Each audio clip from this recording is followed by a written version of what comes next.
Ya baik, bismillahirrahmanirrahim. Assalamualaikum warahmatullahi wabarakatuh. Innal hamdalillah nahmaduhu wa nastaghfiruhu wa na'udzubillahi min syururi anfusina wa min sayyiati a'malina may yahdihillahu fala mudhillalah wa may yudlil fala hadiyalah. Asyhadu an la ilaha illallah wa asyhadu anna Muhammadan abduhu wa rasuluh. Rabbi shrah li sadri wa yassir li amri wahlul 'uqdatam min lisani yafqahu qawli. Amma ba'd.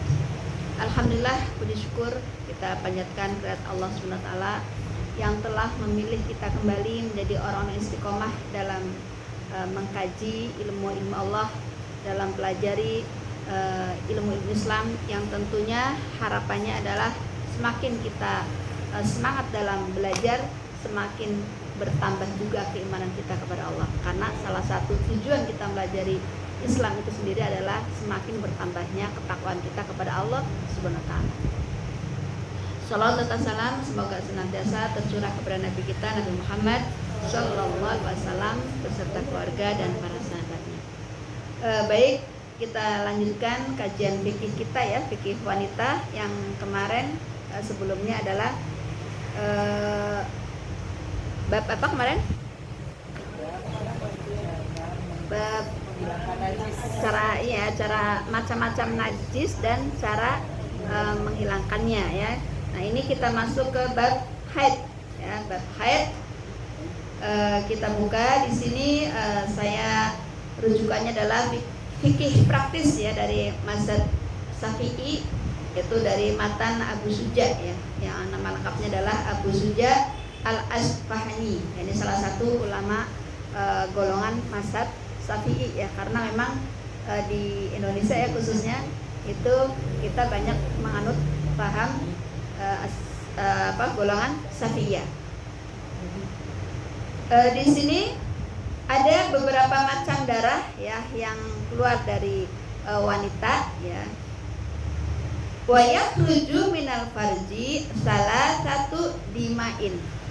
Jadi ada 3 darah yang keluar dari kemaluan wanita. Damul haidhi ya, pertama darah haid, wan nafasi dan darah nifas, wal istihadati dan darah haid. Nah, jadi yang akan kita bahas di sini adalah tentang darah haid. Nah, apa darah haid itu? Jadi di sini dikatakan disampaikan oleh beliau bahwa darah haid di sini adalah fal haidu huwa damu.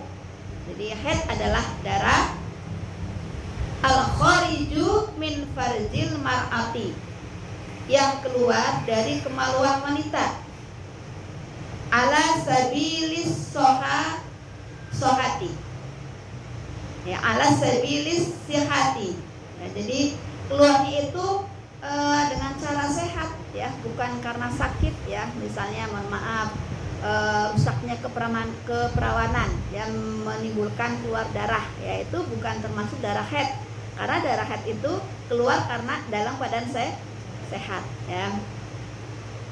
Min ghairihi sababil wiladah ya, juga bukan karena melahirkan ya, kalau karena melahirkan itu istilahnya nanti beda lagi ya, bukan darah haid. Walaunuhu aswadu muhtadimul lazza'un ya, jadi warnanya merah kehitam-hitaman. Ini nanti kita juga kita pelajari macam-macam warna darah ya. Dan salah satunya disebutkan di sini adalah darah dengan warna merah kehitam-hitaman. Nah, jadi itu secara istilah. Jadi secara istilah adalah darah haid adalah darah yang keluar dari farji, dari kemaluan almar'atu wanita ya, dan yang dalam keadaan sehat ya, bukan karena melahirkan. Nah, sekarang kita lihat di sini kapan waktunya, waktu keluar darah haid itu kapan ya, dimulainya usia kapan gitu ya. Nah, kalau menurut jumhur ulama, artinya kebanyakan ulama, itu waktunya bermula dari wanita berusia 9 tahun ya. Apa dalilnya? Ya, dalilnya di sini Ya, ketika Rasulullah SAW ya beberapa kali mimpi ya, kurang lebih 2 kali mimpi bahwasanya Rasul disuruh untuk menikah dengan Siti Aisyah. Itu berturut-turut ya, artinya Rasul menyimpulkan bahwa itu adalah perintah Allah ya, sehingga Rasul melamar Siti Aisyah, yaitu salah satu putra dari salah satu sahabat, yaitu Abu Bakar. Pada usia berapa pada situ?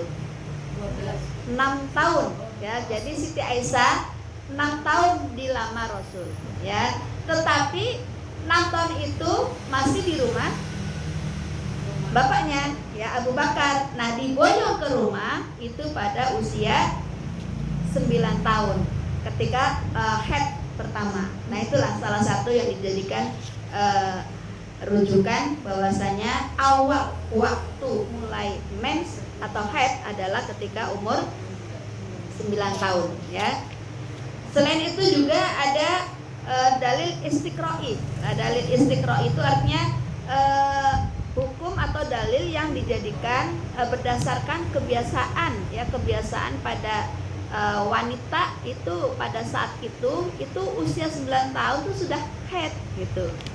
Ya, jadi kebiasaan orang Arab pada saat itu 9 tahun tuh haid. Ya, itu juga di salah satu rujukan para ulama ya, jumhur ulama, sebagian ulama itu menjadikan dalil bahwa usia pertama menstruasi itu adalah ketika usia 9 tahun ya. Nah, ini salah satunya dari mazhab Syafi'i, ulama mazhab Syafi'i ini ya. Di sini dikatakan wa aqallu zamanin tahidu fihil mar'atu tis'u sinin gitu ya. Umur perempuan mengalami haid paling sedikit adalah 9 tahun. Wa aqallul hamli sittatu asyhur. Jangka waktu hamil paling sedikit adalah 6 bulan. Wa aktsaruhu arba'u sinin. Sedangkan paling lama adalah 4 tahun. Wa ghalibuhu tis'atu asyhur. Namun biasanya adalah 9 bulan. Nah, jadi ini menurut ulama mazhab Syafi'i ya, itu usia minimal wanita haid itu adalah ketika umur 9 tahun ya. Nah, ini ketika ada anak yang di bawah usia 9 tahun, misalnya 8 tahun atau belum sampai 9 tahun keluar darah, berarti itu dikatakan darah penyakit. Nah, ini perlu dikonsultasikan ke medis, secara medis ya. Jadi ini dalil bahwasanya wanita pertama haid itu di usia 9 tahun. Nah, sampai kapan gitu kan? Nah, ini ada perbedaan pendapat ya, karena memang tidak ada dalil yang menyatakan bahwa yang punya batas terakhir ya. Jadi kalau misalnya usia sudah dibilang menopause ya 50 atau 60, tahu-tahu kok keluar darah lagi. Nah, ini bisa dikatakan atau dihukumi darah haid ya. Ini berdasarkan menurut ulama mazhab Syafi'i yang di sana dikatakan ya, dari Asy-Syafi'iyah qalu innahu la akhiru lisinil haidi fa huwa mungkin. Jadi di sini dikatakan bahwa tidak ada batasan haid ya, atau menopause ya, selama wanita itu ya damat almar'atu ala qaidil hayati, selama wanita itu masih hidup gitu ya. Jadi tidak ada batasan haid ya selama wanita itu masih hidup ya.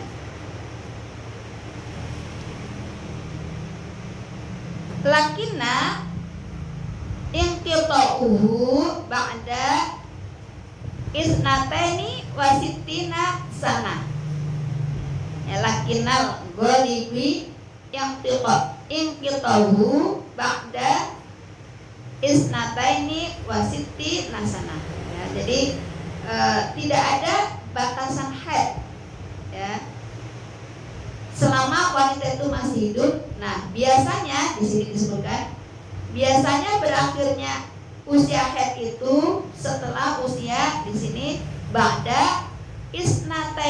wasittina sana, ya, setelah usia 62 tahun.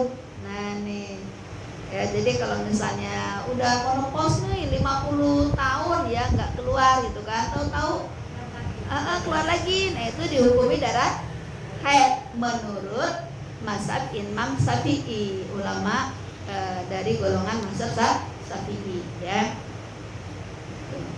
Ya, jadi ba'da ifnataini wasittin sana. Jadi biasanya berakhirnya haid itu usia 62, setelah usia 62 tahun. Itu waktunya ya, waktu haid.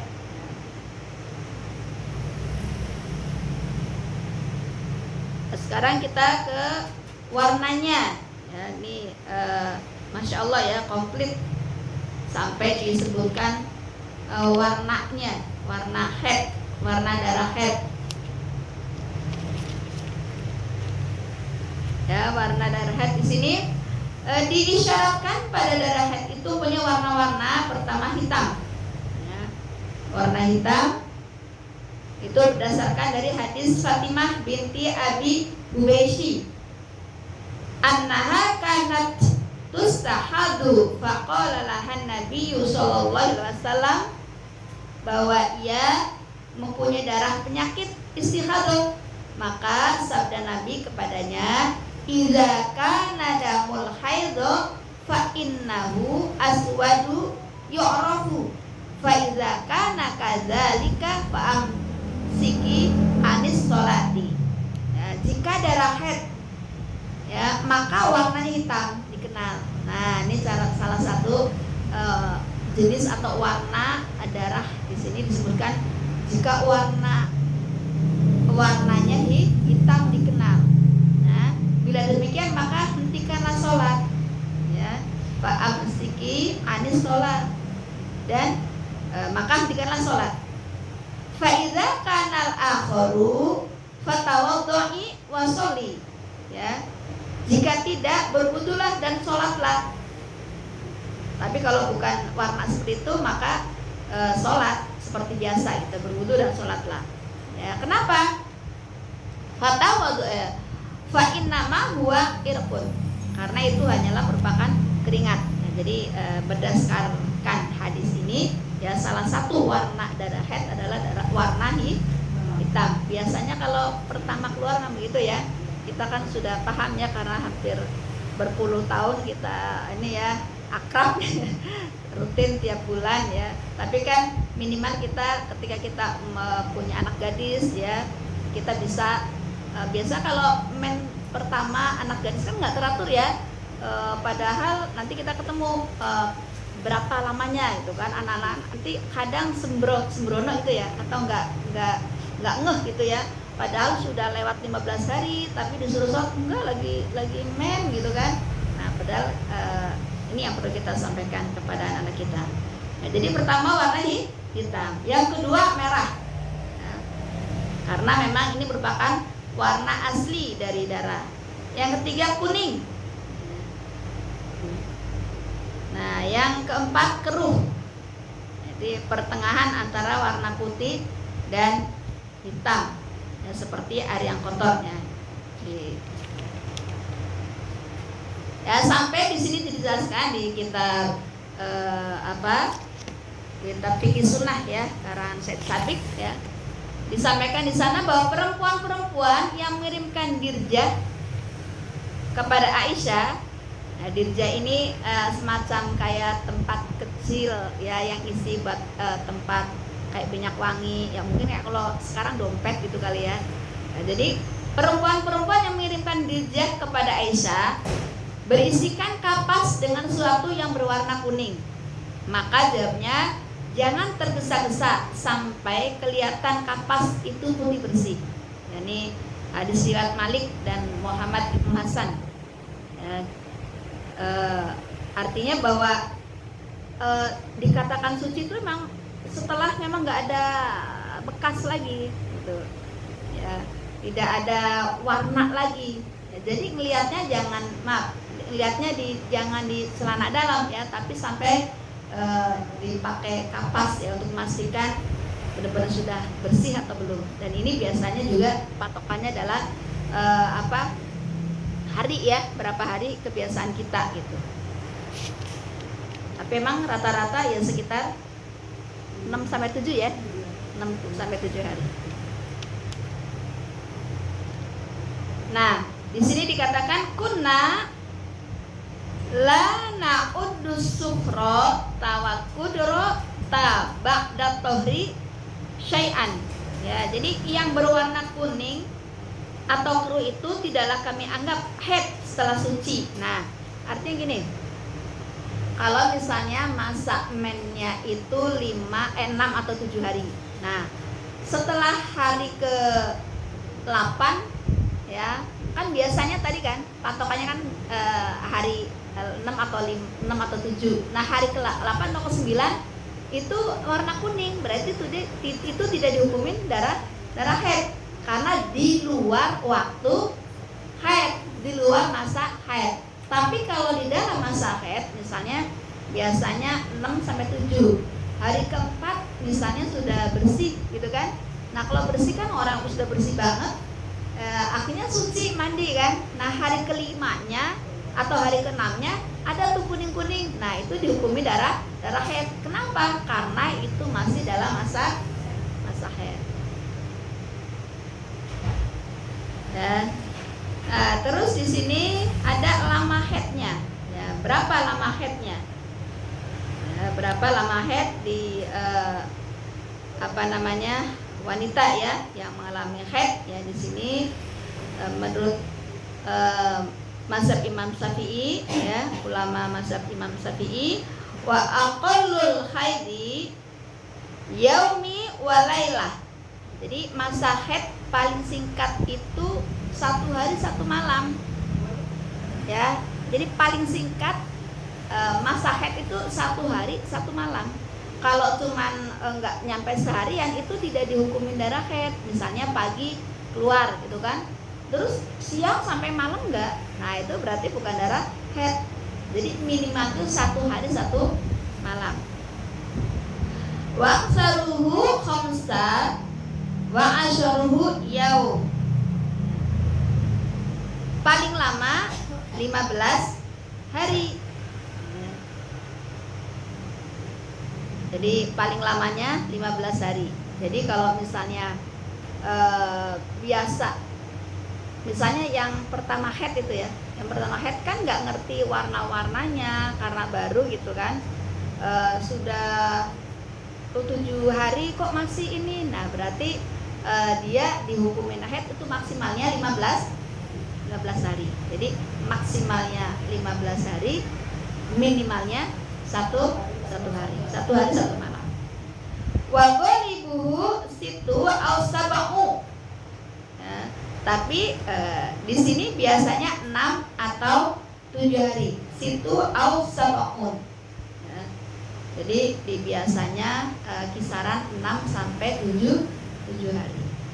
Jadi kalau biasanya 7 hari sudah selesai gitu kan.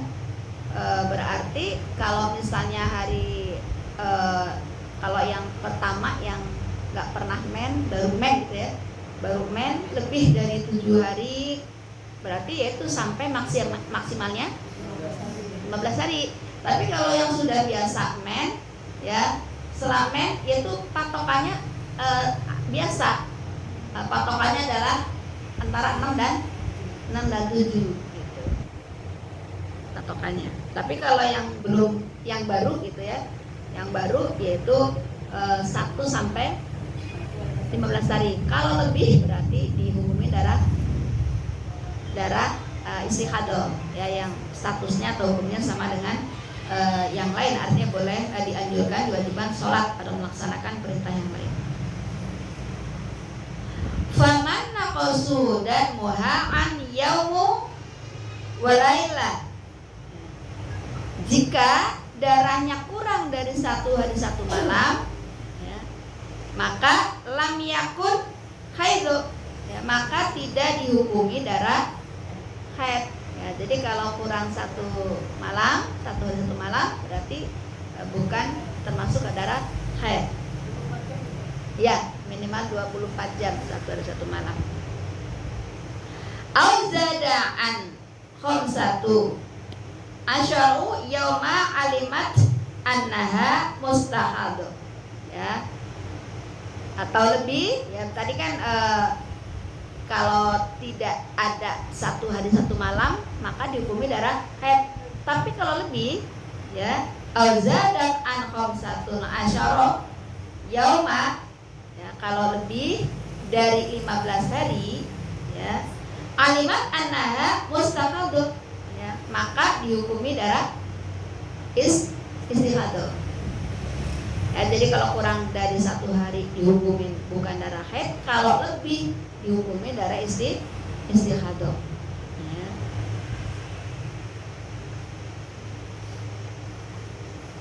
Ya, fadat tasil wutus soli, ya, maka dia wajib mandi dan sholat.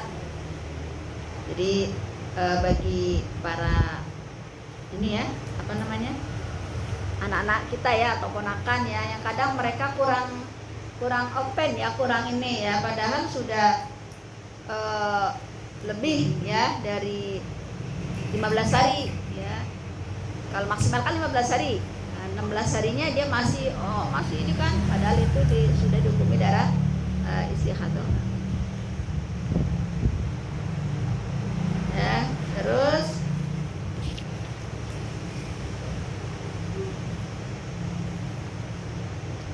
larangan-larangan bagi wanita yang sedang haid.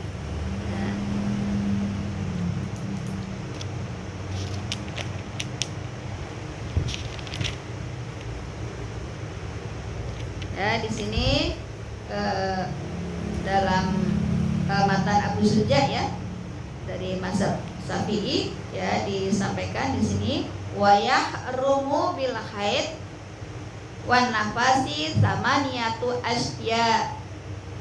Jadi ketika wanita mengalami haid dan nifas diharamkan baginya 8 perkara.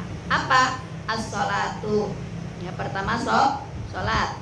Yang kedua was-saumu, puasa. Yang ketiga wa qiraatul Quran.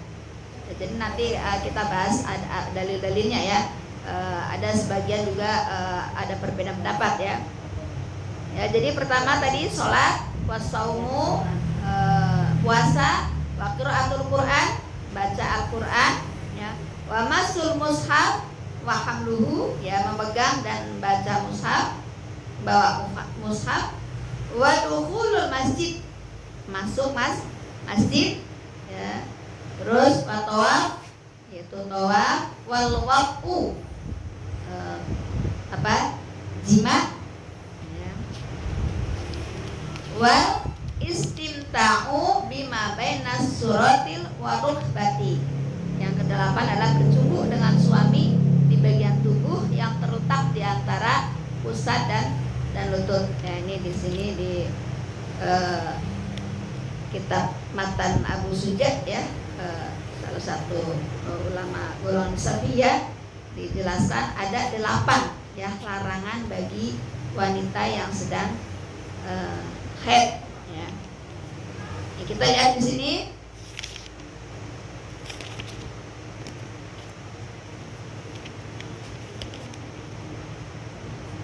Jadi tadi ada beberapa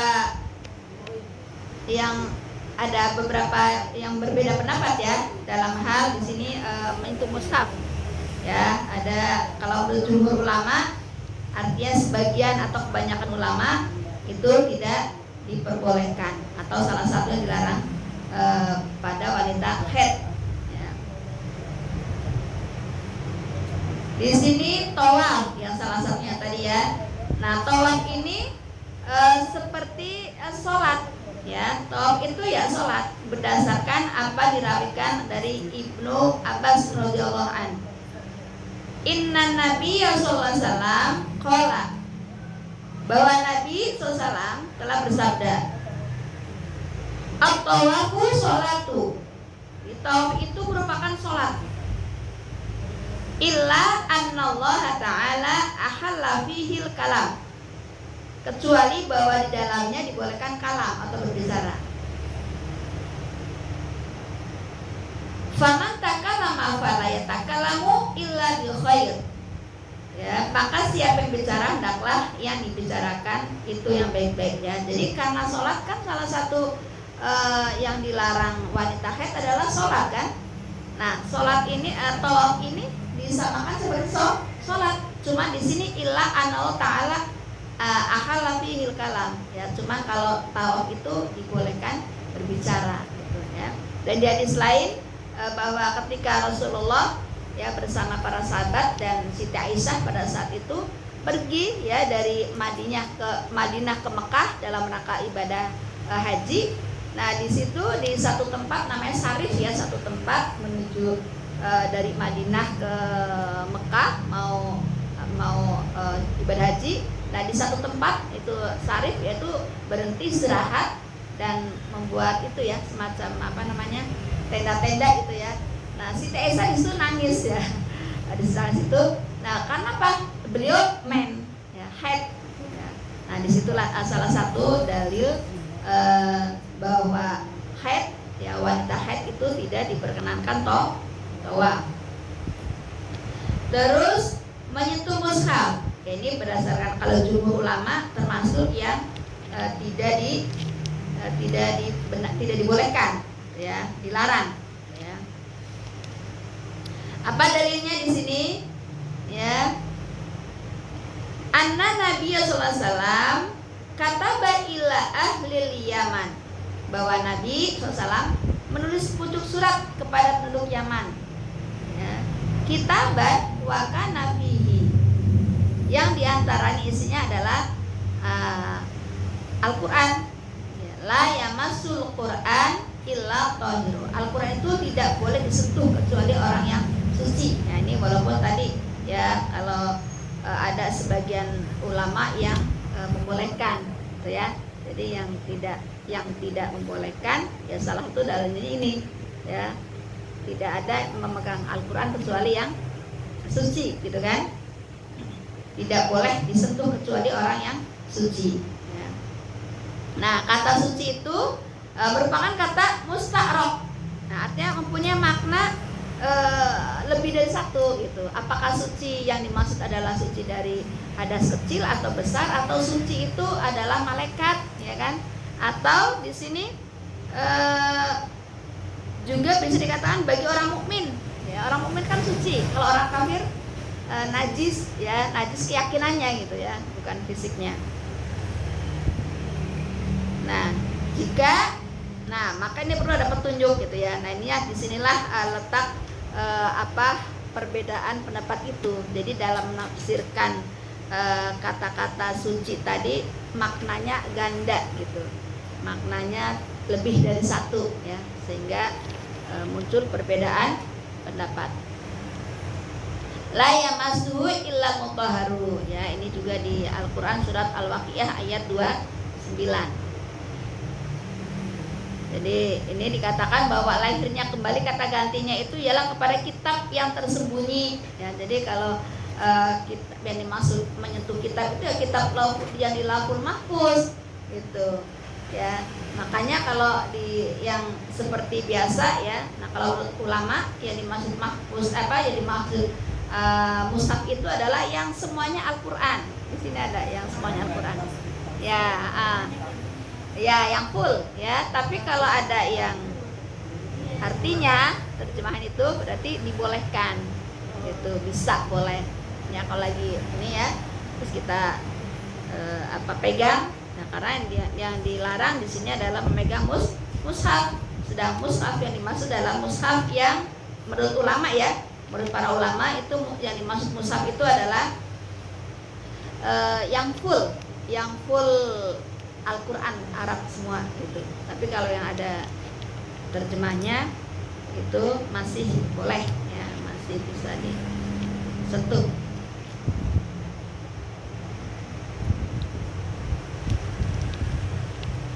Terus membaca Al-Quran ya, jadi membaca Al-Quran.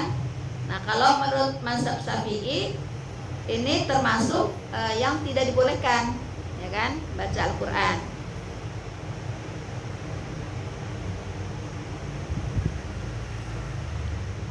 Ya, di sini dalilnya Ra'aitu Rasulullah sallallahu alaihi wasallam. Saya melihat Rasulullah sallallahu alaihi wasallam tawaddo'a, ya, berwudu, summa qara'a syai'an minal Qur'an. Ya. Lalu ya, kemudian baca sesuatu dari Al-Qur'an. Summa qala, ya. Lalu bersabda, ha kaza liman laisa bijunub. Ini adalah orang yang tidak junub. Adapun fa'amal junubu fala wala ayat. Adapun orang junub maka tidak boleh. Ya, bahkan walau hanya satu ayat. Ya, jadi orang haid kan sama dengan junub kan, harus mandi besar dulu gitu kan. Nah, ini salah satu bahwa membaca Al-Quran tidak diperbolehkan ketika sedang haid. Terus yang selanjutnya menetap di masjid. Nah, ini juga ada perbedaan pendapat ya. Ini nanti kita temukan yang mana yang bolehkan, mana yang tidak. Ya, jadi di sini dari Ummu Salamah radhiyallahu an. Ya, ini menurut mazhab Syafi'i, ya, ini termasuk yang tidak dibolehkan seorang perempuan yang sedang haid adalah menetap di masjid. Dan kalau Rasulullah SAW, Rasulullah SAW, ya, masuk ke halaman masjid. Ya, sorhata hadal masjid. Jadi tadi Rasulullah SAW masuk ke halaman masjid. Fanada bi'ala sautihi, dan berseru sekeras suaranya. Innal masjida la yahillu li haidhi wala li junubi. Sesungguhnya masjid tidak dibolehkan bagi orang haid maupun junub. Nah, ini menurut mazhab Syafi'i, ya. Artinya seorang yang sedang junub atau haid itu tidak boleh menetap di masjid, ya. Tapi kalau dasar hukumnya itu nggak boleh gitu. Dasar hukumnya awal hukum itu nggak boleh. Nah, sebagaimana dalam surat An-Nisa ayat 43, ya ayyuhalladzina amanu la taqrabus sholata wa antum sukara hatta ta'lamu ma taqulun wala junuban illa abiri sabilin hatta tattasilu. Ya. Hai orang beriman, janganlah kamu dekati sholat kecuali ya ketika kamu sedang dalam keadaan mabuk, sampai kamu menyadari apa yang mengucapkan. Begitupun dalam keadaan janabat, kecuali bila hanya melaluinya saja, gitu ya. Jadi kalau orang haid misalnya harus lewat ke masjid, minggirnya itu boleh kalau lewat saja, menurut mazhab Syafi'i. Ya, sampai kamu mandi ya. Jadi kalau karena ini berbeda pendapat gitu ya. Nah, ini maka berlaku kalau darurat, ya mau nggak mau gitu ya. Kalau darurat ya, ini kan ini di hadis lain ya termasuk yang membolehkan ya. Qala li Rasulullah SAW, Rasulullah telah bersabda kepadaku, ya, nawilinil khumrata minal masjid, ambillah timba buatku dari masjid. Fakultu, jawabku, ini haid, ya, aku ini haid. Fakola, maka ujarnya, inna haidotaki lesat fi yadik, ya, haidmu itu bukan terletak dalam tanganmu. Nah, ini apa yang membolehkan gitu. Nah, dengan ada yang membolehkan, yang tidak, ya, yang melarang termasuk mazhab Syafi'i, maka di sini kalau sifatnya darurat, ini kan darurat juga kan termasuk ya, karena disuruh ngambil sesuatu oleh Rasul gitu kan sifatnya darurat disuruh. Jadi kalaupun misalnya ada nggak ada tempat lagi nih ngisi pengajian kecuali memang di dalam masjid misalnya, kan berarti statusnya darurat ya. Tapi kalau masih ada, makanya saya kan kalau hari Rabu dan Jumat ada jadwal ngajar di Masjid At-Taubah. Ya mungkin yang sudah pernah ke At-Taubah ya. Ada ya kayak kalau salah ya yang pernah datang ke Masjid At-Taubah ya ke Penangsang ya. Nah itu saya kalau lagi dapat saya sengaja bawa di samping masjid ya, masjidnya. Ya jadi ini apalagi para remaja ya, misalnya kayak anak-anak SMP, SMA yang mereka kadang kurang gitu kan, khawatirnya kalau sekolah Islam itu kan dari pagi ya, dari pagi sampai sore yang full day, yang sekolah full day ya, ada sholat di situ gitu kan, ada baca zikir-zikir misalnya ya. Akhirnya mereka bisa jadi ya tadi khawatir ada sesuatu yang karena kan mungkin seharian gitu kan nggak ganti gitu kan. Nah ini lebih hati-hatinya lagi ya, jangan yang lagi halangan jangan diikut sertakan ke masjid gitu ya. Jadi itu beberapa halangan atau larangan bagi wanita haid ya.